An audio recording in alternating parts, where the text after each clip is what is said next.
भाजपा पे संसाधन की कमी नहीं है और जब कभी उनसे किसानों की आय दोगुनी पूछोगे तो मंदिर के पीछे छिप जाएंगे। नौजवान नौकरी और रोजगार मांगेंगे तो वहां छिप जाएंगे जाकर। और जितना समाजवादियों की सरकार में अच्छे काम हुए तो सब खराब कर दिया। एनसीआरबी के आंकड़े बताते हैं कि पूरे देश में जब से भारतीय जनता पार्टी की सरकार आई है 1 लाख किसानों ने आत्महत्या की है। देखिए भाजपा पर भाजपा पे संसाधन की कमी नहीं है।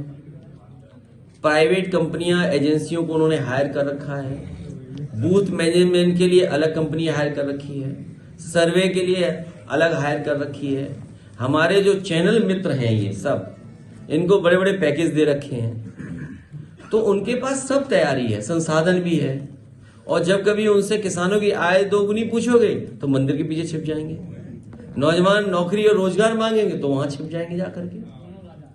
तो लड़ाई बड़ी है, इसीलिए हम अपने संगठन के लोगों से अपील कर रहे हैं कि संगठन के लोग जिम्मेदारी दें हमारे कार्यकर्ता नेता को, उसको बूथ दें। जिस तरह हर पुलिस का नंबर होता है, सिपाही का कांस्टेबल नंबर होता है, इसी तरह हमारे कार्यकर्ता को भी बूथ की जिम्मेदारी मिलेगी कि ये बूथ है, इसको देखना है, आपकी जिम्मेदारी है। आपको पता होगा देश के प्रधानमंत्री जी आए, उन्होंने कहा यहां पर मिसाइल्स बनेंगी, एयरक्राफ्ट बनेंगे।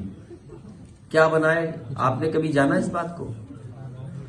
अभी अखबार में मैंने एक दिन पढ़ा कि सरकार ने निर्देश दिए कि हर जिले में जमीन एक्वायर की जाए। जब 3 साल पूरे हो जाएंगे तो जमीन एक्वायर करेंगे आप, तो आपका इन्वेस्टमेंट कब आएगा? तो आपकी आधी अधूरी तैयारी थी, कोई तैयारी नहीं थी आपकी।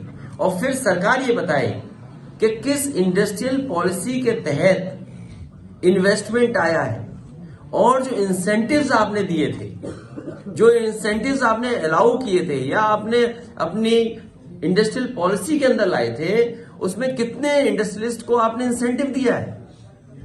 बजट में था क्या वो पैसा? तो असली बात तो आप बोलते नहीं हो। आप पूछिए उनसे कि इंसेंटिव कितने इंडस्ट्रियल हाउसेस को आपने दिया है। अगर आपने इंसेंटिव नहीं दिया, इसका मतलब कोई इन्वेस्टमेंट आपके नहीं आया है। और जितना समाजवादियों की सरकार में अच्छे काम हुए तो सब खराब कर दिया।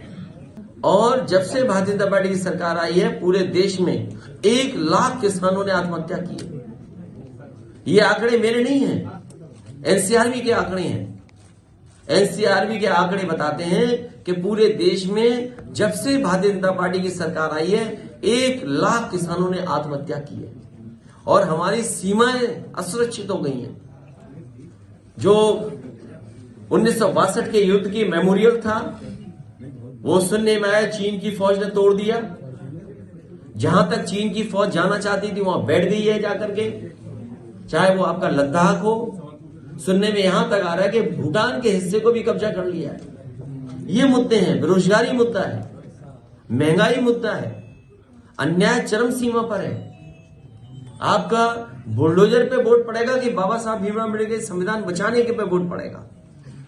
और हमें उम्मीद है इस देश के लोग बाबा साहब भीमराव अम्बेडकर जी के संविधान को बचाने के लिए आगे आएंगे और भारतीय जनता पार्टी को हराने का काम करेंगे। ये हमारे मुद्दे हैं।